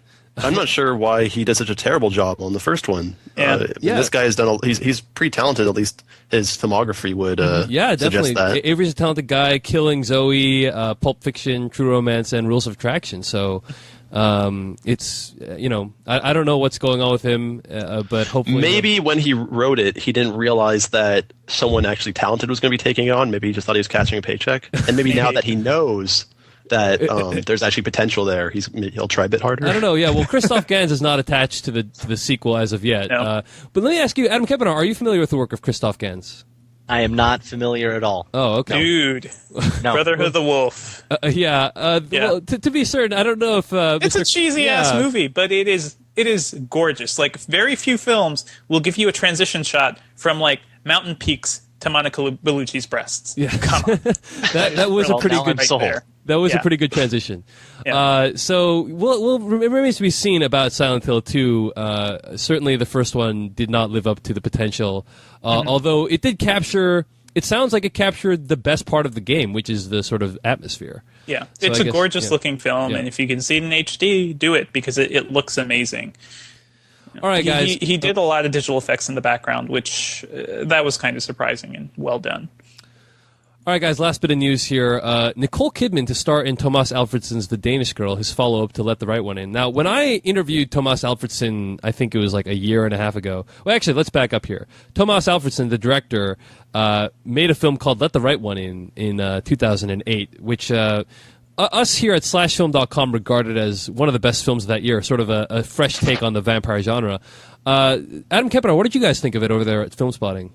Yeah, we both really liked it. Didn't quite make my top 10 of the year, but definitely was on the verge, and it easily could have been in there. And the Danish Girl, it's one of those cases where I'm kind of a director guy. I'm going to see a film if it's by a director who has impressed me before, and just based on that one film, he's definitely a filmmaker I'm going to go see whenever he has something else out. And it's interesting too that it is. I don't know. Did you say anything about what the Danish Girl is about? No, not yet. But yeah, I just wanted to see what you thought about that film. But yeah, The Danish Girl is an adaptation of the fictionalized book and account regarding Einar Wegner, who is a male who apparently received the first official sex change operation in 1931 to become Lily Elby. I'm sorry if my pronunciation is butchering this. And before I continue, I just want to say minor spoilers for Let the Right One In coming up. But that film I thought was very kind of in the background, in sort of the undercurrent, there was kind of this gender bending stuff going on there because the sort of young girl in Let the Right One In was not actually a young girl. We found out is actually supposed to be a castrated male. Although I don't think the film really conveyed that. Like, the only time we kept hearing about that plot was from the book. Yeah, exactly. At the same time, though, I think that element that you're talking about, Dave, is definitely there. I mean, you can ask the question, kind of, what exactly is Ellie? You know, it's sort of hard to define, and that's why obviously this seems to be subject matter that appeals to Alfredson on some level. It's definitely a question of identity, you know, in both films, and you can definitely ask what the relationship is to her keeper in the movie Let the Right One In, and what kind of sexual element there ever was or ever would be or could be. So there definitely seems to be a connection there. I'm with you on Let the Right One In. It was a great film. I think a great take on the vampire genre. A lot of new elements I hadn't seen before, and legitimately creepy at the same time. I mean, there are definitely a lot of tense moments in it, and I think too something I didn't hear a lot of people talk about, but I thought definitely stuck out for me is there was a really interesting element about almost a social commentary on our fascination with blood, with violence, and with kind of a lust for vengeance even. You know, I mean, the boy in that movie definitely enjoys, you know, the capability of violence that Ellie presents, and I thought that was really interesting too. So it's definitely one, if people haven't seen it, they need to check out. Yeah, definitely. Interesting you brought that up because I kind of read the film a different way. I know there was some level of enjoyment, but there was also some ambivalence as well because you know, people are dying, obviously, and one's capacity to process that information at that age is rather limited, and I think that was conveyed in the film. So certainly not foreign territory for Thomas Alfredson. It was interesting because when I talked to him, he seemed completely oblivious to the fact that, you know, us movie geeks were, you know, spazzing out about how awesome his movie was. And when I asked him what he was doing next, I think he's like, I think I might do a musical, like a real-life musical, not like a movie musical, like a real-life musical of The King and I. I was like, don't you want to do like a movie or something? And, you know, he's just like, you know, whatever. So it's good to see that he's going to be doing a movie as a follow-up, as opposed maybe he already did the musical, I'm not sure. A couple of things that are interesting to me about this project. Number one, Nicole Kidman's involvement, and number two, sort of the idea that, you know, movies involving transgenderism or whatever the noun form of that is as a topic, I just wonder what, you know, how well they do, like how readily accepted are they by the mainstream public? And I don't know that they are really. I mean, the one film that has come out in recent years that I think everyone knows about is Transamerica, in which Felicity Huffman was nominated for an Academy Award. That movie grossed $9 million in the domestic box office and won a lot of critical praise, but I don't think it really, you know, tapped into the popular culture. And so I mean, there was The Crying Game a while back, which is still resonating in pop culture. Yeah, but that was maybe more for the surprise than the nuance of it, you know. Yeah. So I just you know, it seems like this is not a movie. This is not the movie that is gonna make, you know, Thomas Alfredson a household name. I don't think he cares about that. Though, Dave. I agree. I agree. Conversation. Yeah. I agree. I agree completely. I just. I don't know. You know, a part of me always wants to see a director like Alfredson really catch on, but I'm also happy for him to keep making, you know, these kind of fringe movies that we can admire for their artistry as well. Quick question before we move on to our review of Jennifer's Body: thoughts on Nicole Kidman playing Einar Wegerman? That was my main question actually. Like, how are they going to make her look like a man? Yeah, and I mean. Do you think that's hard? Yeah. I don't actually. Yeah, I don't. I mean, she's gorgeous, but she has manly features. She does, and she's, you know, she's very tall, and I think definitely with with certain makeup and dress, I think she could easily pull it off. Are you a fan of Nicole Kidman as an actress, Adam Kempener? Yeah, I would say I am. I definitely think about, everyone points to Die For, but she's brilliant in that. I did like her in The Hours as well, and very few Nicole Kidman performances that don't work for me when I think about it. So I think she's definitely talented. I feel but like doesn't it seem like a weird decision to cast an actress to play the role as opposed to an actor? Like, because it's a man becoming a woman, so you'd think that would be an easier transition for an audience watching the film. Well, I think what I read though is they said that she actually did appear more commonly as a female. Like people thought she was a woman, and when she tried to be a man, people thought she was acting like a man. Yeah, exactly. Right. Okay, right. That makes sense. Regarding Nicole Kidman, I always felt like she's really talented, and that she has had a rough last few years, box office wise. Yeah. Australia and The Golden Compass specifically were both widely regarded as financial failures. And The Invasion. Right. So she's consistently cited as like one of the most overpaid, underperforming actresses, box office wise. The Interpreter was not very good either. No, it was pretty terrible. Yeah. Man, and The Stepford Wives. Wow. Look, guys, if we went through her whole filmography, we could be here all day. Okay. So the point being. I think, and when I saw Australia, which is a film I rather enjoyed, all I could feel was like, man, she is just trying so hard, and yet I have a feeling this film is not going to do well. And in fact, it didn't do well. So it actually is kind of encouraging to see her taking on this kind of, again, this is not a film that the average Nicole Kidman fan, I think, would, I guess, it's like The Hours. Yeah, it's like The Hours, kind of. And a lot of people liked her performance in that, and that did well when award season came around. So I think this is a good step for her career-wise. Can I just say, Dave, that there will be no defense of Australia on the Slash Film? Okay. Dave loves a particular slow motion scene. I was a huge fan of the Hugh Jackman bathing scene, so well, I can understand that. All right, fair enough. All right. Well, guys, that brings us to the end of our film news segment and to our review of Jennifer's Body. You and me are going out tonight. Wear something cute, okay? You always do what Jennifer tells you to do. It's just that I like the same things that she likes. Hey, Jennifer. You look really pretty. Why don't you just come by my place? That was random. This isn't really your house, is it? We can play Mommy and Daddy. No way. We always share your bed when we have slumber parties. Jennifer's evil. I know. No, I mean, she's actually evil. Not high school evil.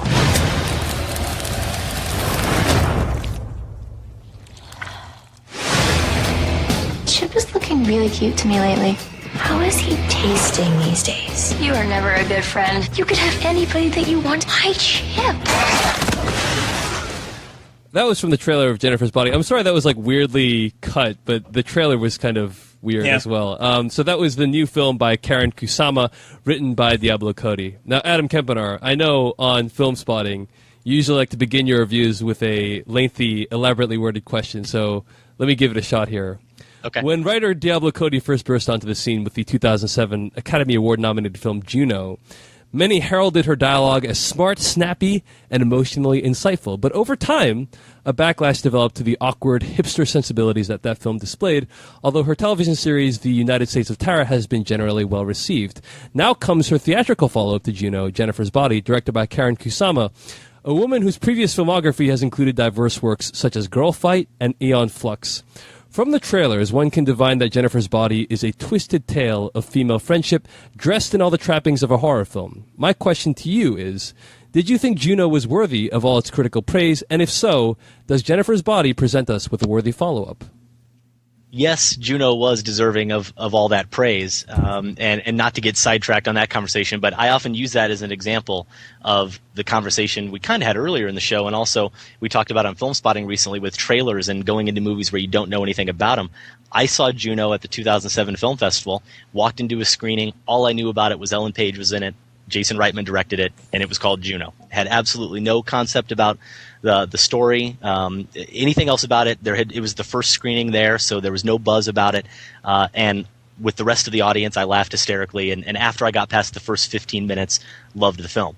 Now, I'm not surprised that there ended up being a backlash against it, because then once you've heard people like me talk about how great it is, it's impossible to go into it then without really heavy expectations. And I think it didn't live up for a lot of people. I think part of it is the first 10 or 15 minutes, everyone seems to agree, are so bad that if you went in with really high expectations and then you sat through that, you maybe weren't as forgiving of it, whereas I didn't know what I was going to get, so I was able to forgive it once things kind of got rolling. So I'm still a big fan of Juno, and I have to admit that one of my fears after walking out of Jennifer's Body, which I saw actually about 4 weeks ago, so it may not be as fresh in my mind as it is for you guys, but my first big fear was that now all the Juno haters are going to have evidence. They're going to have a field day with this movie. It will be hard to argue with those who really want to rip on Diablo Cody and her, hipster, precious dialogue, because even though I think it works for the most part in Juno, obviously I really like the film, the problem with Jennifer's Body is that it a lot of the lines simply fall flat. I think the dialogue itself isn't very good. A few of the lines connect. A lot of them don't. A lot of the worst lines in Juno, that's what I feel like Jennifer's Body is filled with, to be honest. And then on top of it, unfortunately, you've got a couple actors in the movie who do a brilliant job. I actually think Amanda Seyfried is really good, and if not equal, very close to Ellen Page in terms of handling the Diablo Cody dialogue. Adam Brody, who everyone knows from the OC, he's got the single funniest laugh out loud scene in the movie, and I think just nails every bit of dialogue he has. I really like Johnny Simmons too, who plays Amanda Seyfried's boyfriend in the movie. Unfortunately, you do have Megan Fox, who I know it's very easy to sit here and say she's a bad actress. I've never really had any thoughts about her as an actress. I mean, I thought she was fine in Transformers. She's there to do what she does, but in a movie like this, with that dialogue, most of the time, her delivery really does not sell it at all. And most of the time, I didn't believe her character would even say the things Diablo Cody had her saying, which was never a problem with the characters in Juno. So for me, that was one thing I definitely felt bad about. I was like, oh no, all those people who wrote in saying we were crazy, the dialogue in Juno was terrible. Now they have some support for the case. Well, that is a harsh assessment. Devindra Hardawar, what did you think of Jennifer's Body? You know what? I totally don't understand the hate that this movie is getting from so many people. Overall, I dug it as more of like an 80s teen comedy, maybe something like John Hughes Light, but not really as a horror film. And I think the big problem was it was sold as a horror film with like less comedy or something. It's more like a teen comedy with horror elements rather than a horror movie with teen comedy elements. But I mean, I agree with Adam Kay that the casting was really good. Amanda Seyfried, even though she does not look like a girl who would be the ignored loser in high school, because actually she and someone else in this movie, Kyle Gallner, who played the boy with the earrings and whatnot, they were both in Veronica Mars, and Amanda Seyfried basically played a character just like Jennifer in that show. So it's really it's a strange reversal for me to see her. She's like that sort of that trope of like 90s movies where the girl, the hottest girl in school is incredibly ugly if she's wearing glasses, but once you take those glasses off, she becomes a hot ticket, and it's like I don't really believe that she's unattractive even with the like they try to make her look ugly, but I did not buy it. And although potentially you could read that as it being something like she really is beautiful, but psychologically and emotionally she's so beaten down that she thinks she's ugly because of this terrible friendship she has with Jennifer. And I think the movie works for that, this relationship between Jennifer and Needy, which is a horribly chosen name, but it's just one of those things. It's like, really, Diablo Cody? Really? It's one of those things that pushes the movie a little too far, but I think overall, their relationship and the discussion of a toxic relationship seems really interesting to me. I've read some quite interesting posts over the weekend from a couple people just about how the movie reflects on female relationships and how accurate it seems. And it is true that I think from some male critics I've read, there are certain portions of the movies that they're just sort of dismissing outright with no value. And I can't agree with that. And otherwise, the casting, I agree with Adam that Adam Brody was hilarious in this movie, and I love the guy from the OC. He is hilarious as the head of like this emo band, and casting was good. All right, but it fails on other levels, and I'll talk about that as we go on. Adam Quigley, what did you think of the movie? Well, Devindra, I could probably save you some time there because I could talk about why this film fails. Everything else actually, the one thing you're talking about, that was pretty much the only interesting element I thought this film had was sort of the relationship, the best friend. And yeah, I can understand why guys probably wouldn't get that. I think also part of the problem is the film didn't convey it very well. It's almost like it's assumed knowledge. I think Diablo Cody assumed that girls watching the film would immediately associate and relate to that relationship the characters have. Megan Fox's character and Amanda Seyfried. Right, which strikes me as a fairly plausible relationship, just that it wasn't, like you said, Adam, they didn't fill it out enough, I don't think. Right, and also those horrible flashback sequences make it painfully obvious. Oh yeah, you're right. The flashbacks, they really. Well, that's what I mean. Like you see that, but it's it felt so lame that you don't really even want to think about it. It doesn't make you think like, it doesn't make you become emotionally invested in these two characters' relationship. Like you don't care. And then, so what else the film has to offer, which is what you expect from the trailer, is you have elements of comedy and elements of horror. And neither of those are successful. The film isn't terribly funny because you have this really obnoxious Diablo Cody dialogue, which it did completely remind me of Juno. That was the one thing that really made it hard for me to get into Juno was the dialogue. And here you have random characters saying stuff like lesbigay and freak-tarded and lime green jello. Lime green jello? Yeah, what was that again? She was referring to someone being jealous, and she said, "You're so lime green jello, and you don't even know it," or something. Right. Oh yeah. And I was like, "Oh god!" Like every time, I just cringed. I was like, I understood that Diablo Cody is trying to create this sort of a teenage dialect, like how they communicate, they make up words and stuff, but it just felt so forced and like she was trying so hard. She ran out of all her material from Juno, and then she had to come up with really lame ones to make up for it here. You're so right. I mean, sorry to interrupt, but I mean, when you throw in cheese and fries and stuff like that, I mean, it's like like I said, all the worst lines from Juno that maybe didn't make the cut or whatever all ended up here. And it's just like, that one was bad. And I did laugh, I'll admit, I laughed at Megan Fox saying, moveon.org. Yes. I thought that was actually kind of funny. That was pretty maybe good. the way she delivered it. At the same time, not to deconstruct it too much, but it's pretty clear from watching the movie that Megan Fox's character would have absolutely no clue what moveon.org is. So I'm not sure how. Which is part of the hilarity.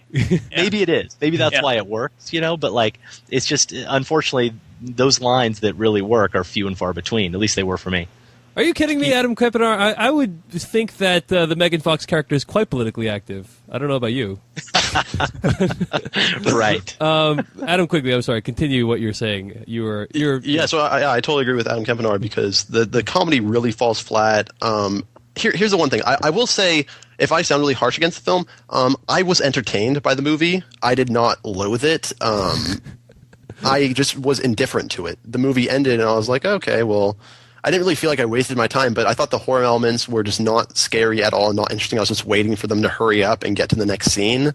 Mm-hmm. And yeah, I just thought that I think another problem is actually the direction. I thought everything just felt kind of drab. The pace was just kind of lackluster. Like I was waiting for things to pick up and actually be fun.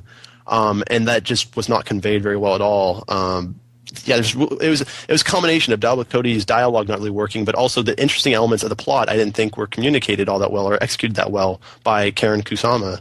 I have to say I agree. I mean, if I can jump in, that's my big thing, and I have not seen Girl Fight in Karen Kusama's defense, but I didn't know she directed Aeon Flux, a movie that was actually reviewed on Film Spotting many years ago, and not one of our better discussions probably about that film. Just a not a good movie, not a well-made film, and I actually think some of the same problems with that film were on display here. I totally agree that the direction, that's the biggest thing. Is I think some of the other elements could have worked, but I keep talking to people about it who defend it, and you tell them that it wasn't. Not only was it not scary, but it wasn't even slightly creepy, and they're like, yeah, but it wasn't trying to be. It was a comedy. And I say, well, I didn't laugh. I laughed 2 or 3 times, so it didn't really work on that level either. And I think part of it is that you just didn't believe the world they created at all. The high school and the high school setting looked like they rented some 200 student school for the day, and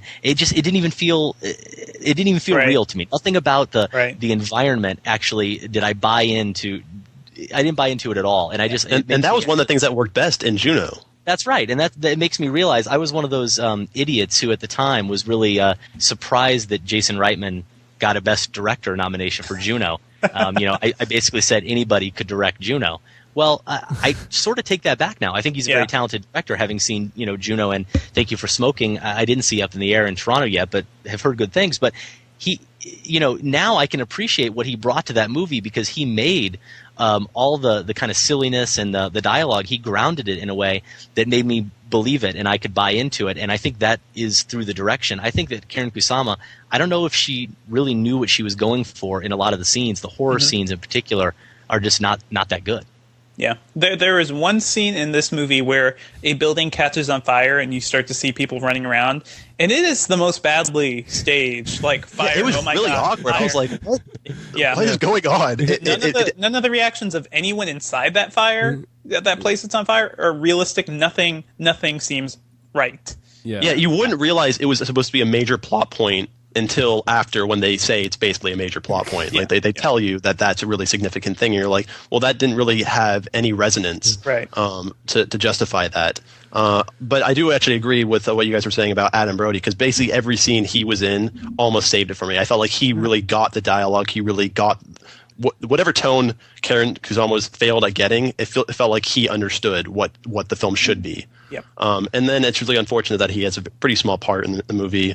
And also, Devindra, what you were saying, like the relationship element between the two lead girls, I feel like that could have worked better if Megan Fox actually felt like there was anything else to her, as opposed to her just being a pretty face. But yeah, that I think was the major reason why that I didn't connect with that at all either. I don't know. I mean, for this movie, I will defend Megan Fox, because it seems to me that she is basically playing herself, clearly. I mean, I don't know her. None of us know her, but from everything people are complaining about from working with her or whatnot, I wouldn't be surprised if this is the Megan Fox that most people know and love. But you know what? She works for me in that character, because it's like this ideal for the bitchy, pretty high school girl. Like, Megan Fox right now for me is that Hollywood ideal. So it just made sense to me. Also, another thing is, I think the film really it had, at least the script had some things to say about feminine empowerment, and especially Jennifer, because she knows the power she has over guys.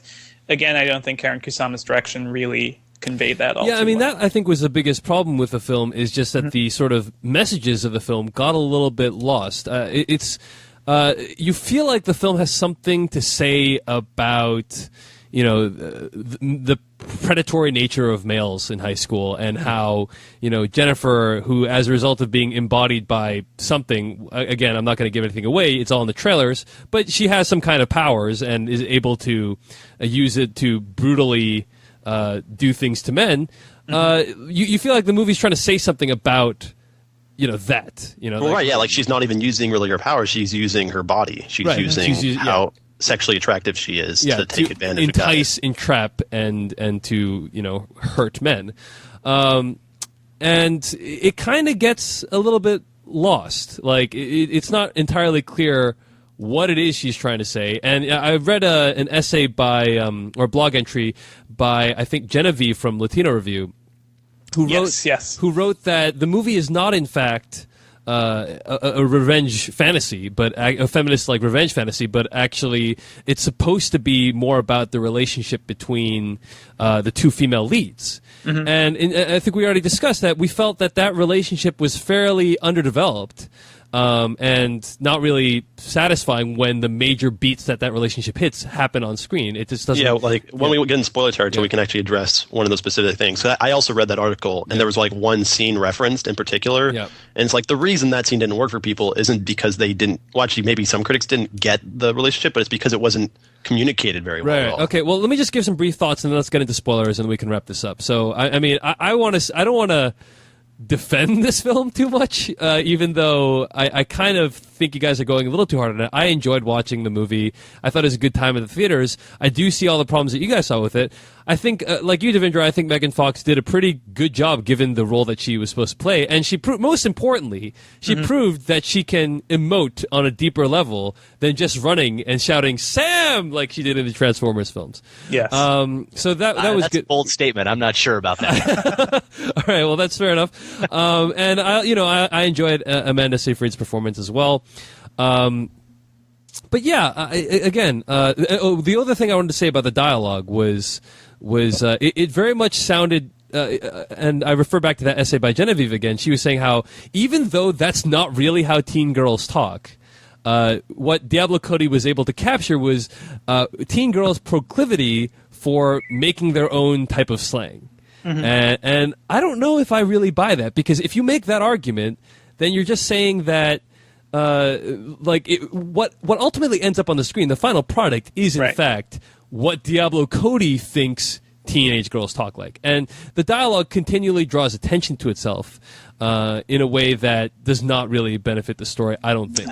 I don't necessarily, I don't think Diablo Cody is aiming to say exactly how teens are speaking. Right. But she definitely has a style of writing. And, I mean, come on.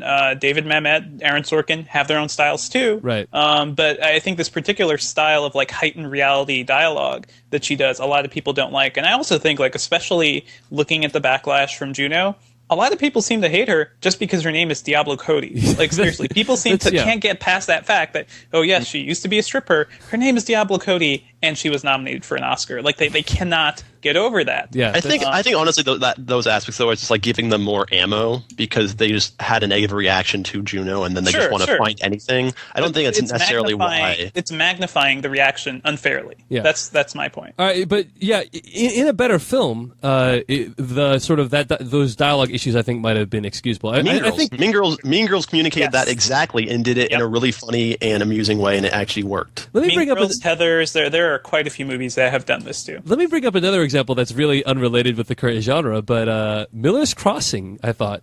The Coen brothers invented their own language for that, and I feel like the SAT analogy would go, Miller's Crossing is to actual 1930s-like dialogue as, Jennifer's Body is to actual, teen girl dialogue in the present day. And I will be honest, every time Gabriel Byrne speaks in that movie, as much as I love that movie, it's like nails on a chalkboard.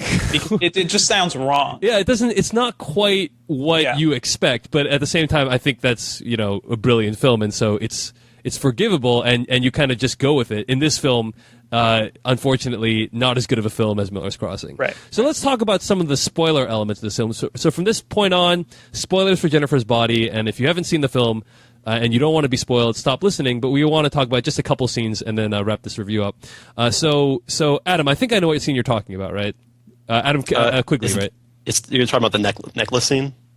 Is that what you're referring to? That's not what I was talking about, but I'm sorry. Okay. Why don't you go ahead? Tell us about the scene that really bothered you, I think is what you're saying, right? It didn't really bother me. It's more just that that's when I knew for sure what the film was trying to do, or at least what Diablo Cody was trying to do with the script, and what the movie overall failed to do.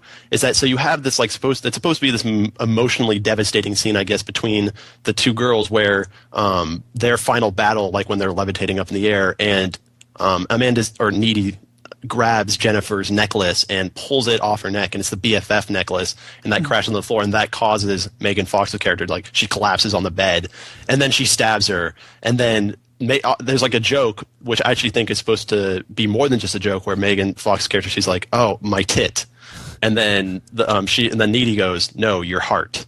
And it's supposed to be I think it's supposed to convey that Jennifer also looks at herself as just a body, a sex object to take advantage of men with.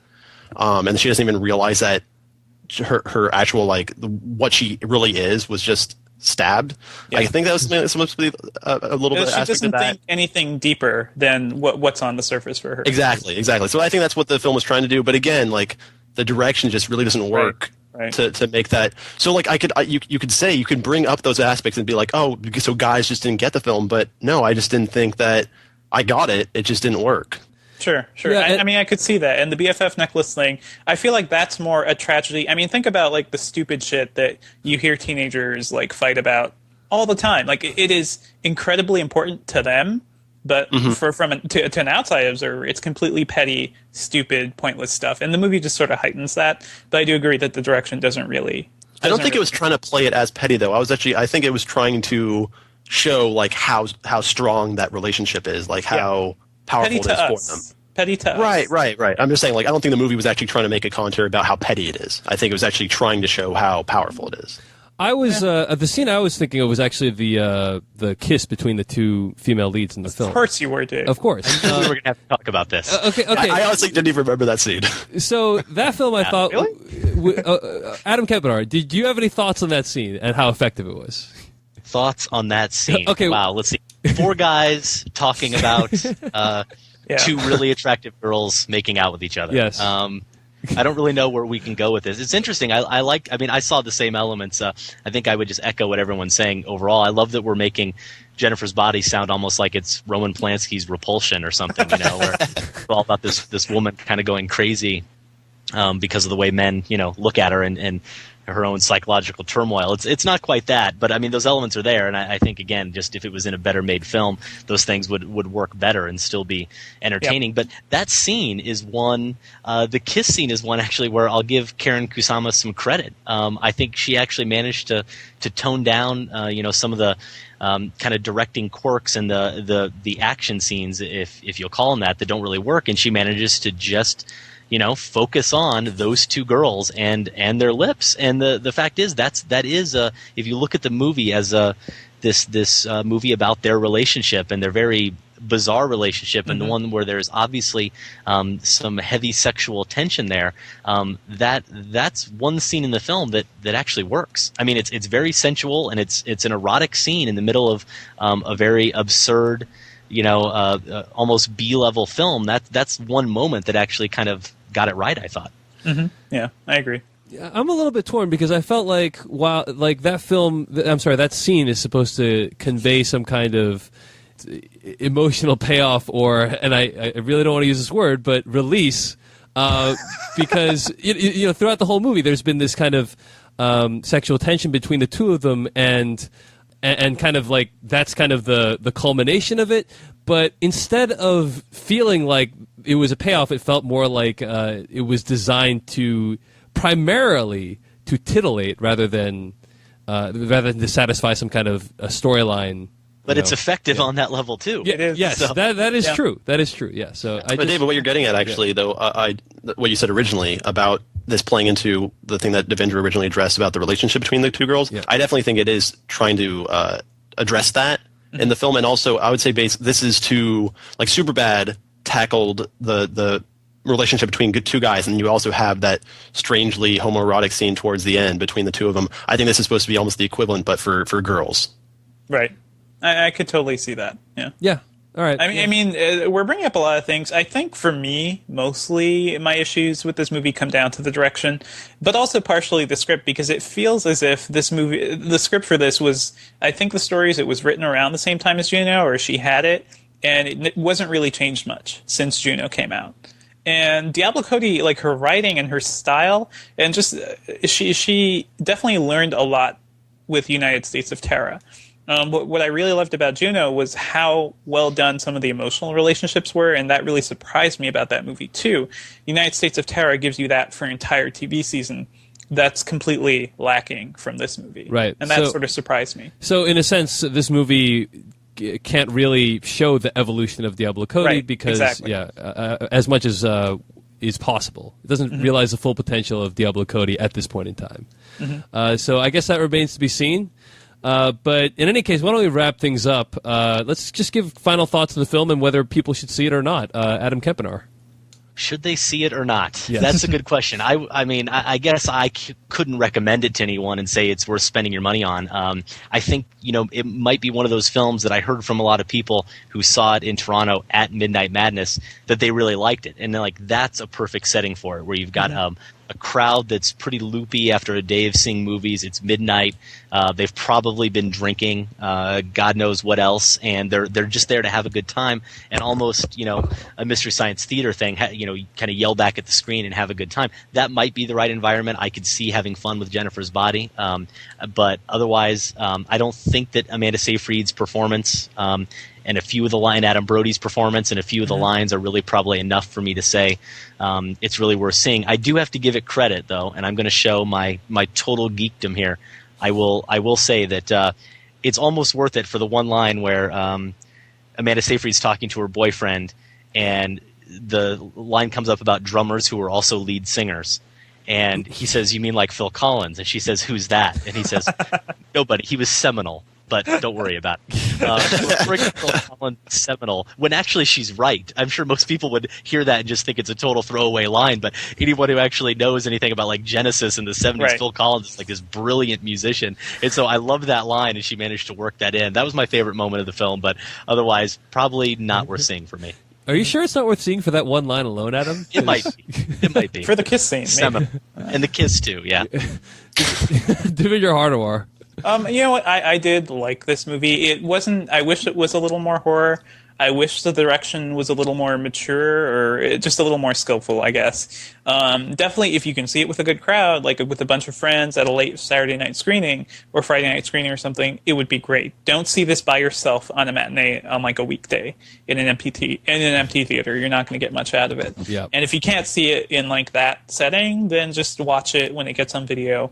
It's a shame too, because I had hopes that this movie would have been fun along the lines of like, say, Drag Me to Hell, and it's not, unfortunately, but it's still fun as a teen sort of like comedy. It's sort of dark too. Yeah, I definitely got some enjoyment out of it. Adam Quigley, closing thoughts. Yeah, Devindra, it's interesting you're bringing up Drag Me to Hell, because that's a PG-13 movie, and it's just so weird for me to think that like these are both movies that have these dark horror comedy elements to them, and Drag Me to Hell manages to take the absurdities of its plot and have so much fun with them. While this film almost just feels really muted in comparison. It's an R-rated movie. It feels afraid of the horror elements because like, at every chance it ignores it.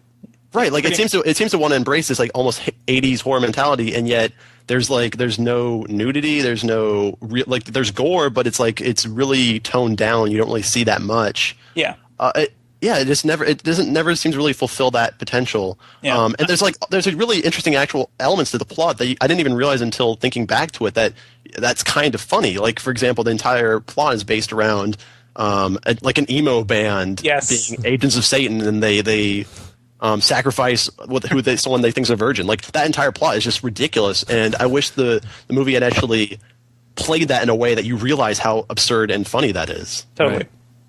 Mm-hmm. So overall, Adam Quigley, I'm guessing you don't think people should go see this movie. I mean, I won't say that I hated it while I watched it. I mean, I feel like it's either a matinee or an okay rental. Right. It's not a terrible waste of time or anything. It's mildly amusing, I guess. Not a terrible waste of time. That should go on the poster.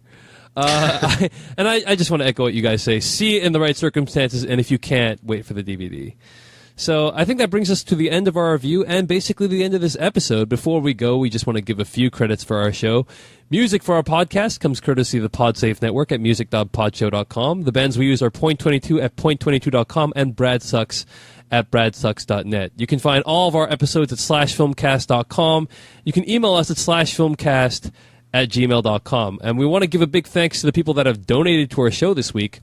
To David B. for his subscription. He just started subscribing for the very shockingly small amount of $2 per month. And a huge thanks to Zach from False Memory Productions for his generous donation as well. You can always donate by going to /filmcast.com and hitting the links on the left-hand side. We also want to give a big shout-out to our buddies over at the Seen Unseen podcast at SCENEUNSEEN podcast.com. Check out their podcast. Again, the conversation doesn't need to stop with the /filmcast. You can continue it over at the SeenUnseenPodcast.com. Or SeenUnseenPodcast.com, not the SeenUnseenPodcast.com. Tune in next week when, guys, what movie we'll be reviewing next week? Do you guys know? Probably Surrogates, right? Yes, that sounds about right. Sorry, I temporarily forgotten. Yeah, so we'll be reviewing Surrogates next Monday night at 9 p.m. Eastern Standard Time, 6 p.m. Pacific. You can always tune in and participate in the chat at /film.com/live. Before we go, I always like to ask everyone on the podcast, where can we find more of your work on the internet this week? Devindra Hardawar, where can we find more of your work?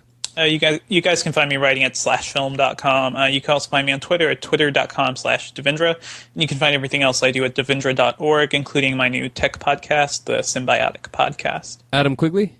You can check out my weekly DVD column every Tuesday on slashfilm.com, and you can check out my personal film site at alwayswatching.net, and you can follow me on Twitter at twitter.com/alwayswatching. And Adam Kempenaar. Filmspotting.net, you can find us, or twitter.com/filmspotting, probably the best ways to follow us. And just a quick plug, I want to mention, Maddie and I are actually going to be off in a couple weeks, but we're going to have, I know a friend of the Filmcast, Matt Singer from IFC News, is going to guest host the show. Wow. Very nice. It's very good. We've been talking about it, and I saw his outline for the show today. It's kind of a best of Film Spotting, but he's a longtime fan of the show. He's going to pick out certain segments that he always was a big fan of and really liked, and talk about those and play those on the show. So I think a lot of people will have fun with that in a couple of weeks. Very cool. Matt Singer moving up in the world. I don't know about that. I think we're moving up by having him on the show. Obviously, we're huge fans of Matt Singer over there at the IFC News podcast, and we've had him on the show a couple of times as well. You can find me at twitter.com/Dave Chensky and facebook.com/ChenDavid, and also writing for slashfilm.com. I want to give a quick plug for something going on at slashfilm.com. Actually, we just brought on Christopher Stipp, who was our guest last week, to write This Week in Trailers, a rundown of all the week's trailers. You can find that at slashfilm.com. Check out that new column, because he is one of the best trailer writer describer people I know. Yes. And so he owns this niche. He is the best at writing about trailers that I know, and I've read a lot of people writing about trailers. So, and by a lot I mean like maybe 3 or 4. So, all right, guys. So that brings us to the end of this episode of the Slash Filmcast. Again, we want to give a big thanks to Adam Kempenaar for joining us, for descending from your throne atop the film podcasting world. No, it was a good time. And thanks for having me on for the whole show. We really appreciate. Yeah, I know. We really appreciated this entire episode participation, and hope we can have you on again in the future. And again, this is the